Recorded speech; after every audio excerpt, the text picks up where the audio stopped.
araw ay opisyal ng pinasimula ng Department of Education sa mahigit 40,000 eskwelahan sa iba't ibang panig ng bansa ang Brigada Eskwela.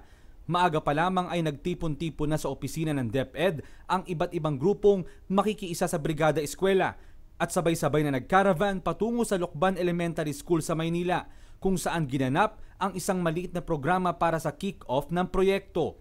Ang Brigada Eskwela ay ang taunang pag-aayos at paglilinis sa buong kapaligiran ng mga eskwelahan sa bansa na nilalahukan ng mga estudyante, guro at maging ng iba't ibang community volunteers, business sectors at NGOs.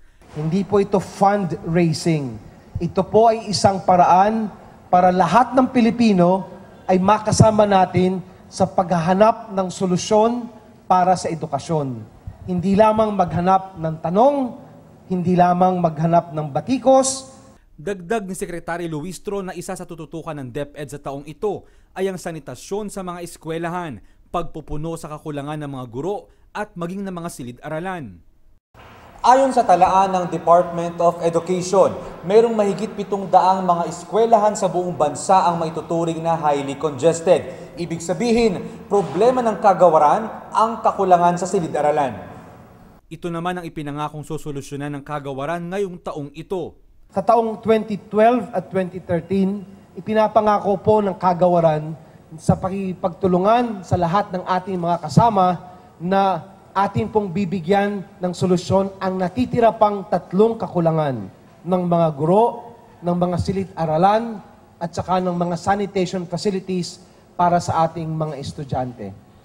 Samantala, nakiisa naman ang UNTV sa pangunguna ni Kuya Daniel Razon at ang grupong Ang Dating Daan sa pangunguna naman ni Brother Eliseo Soriano sa naturang proyekto.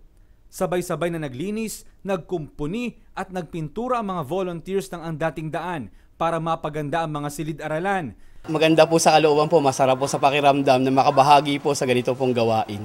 Medyo nakakapagod pero masaya siya. Tayo po ay nakikisa po dito sa Brigada Eskwela dahil ito po yung tinuturo po ng Kuya Daniel at ni Brother Eli Soriano na yung nga pong paggawa ng mabuti ay hindi magbubunga ng masama. Kaya ang grupo po ng Ang Dating Daan, ganun din po ng UNTV ay nakikiisa po dito sa ating pong Brigada Eskwela.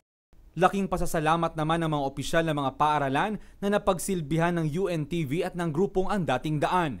Actually, it would be minor repairs, gaya ng mga window panes na basag yung iba, and then yung kalinisan, and then painting. And I would like to thank UNTV Dating Daan for the support that you've given the school, Torres High School. Kasi nga yung pakikilahok nyo sa Brigada Eskwela ng Torres ay napakalaking bagay. Mon Hokson para sa UNTV News Worldwide at ito ang balita.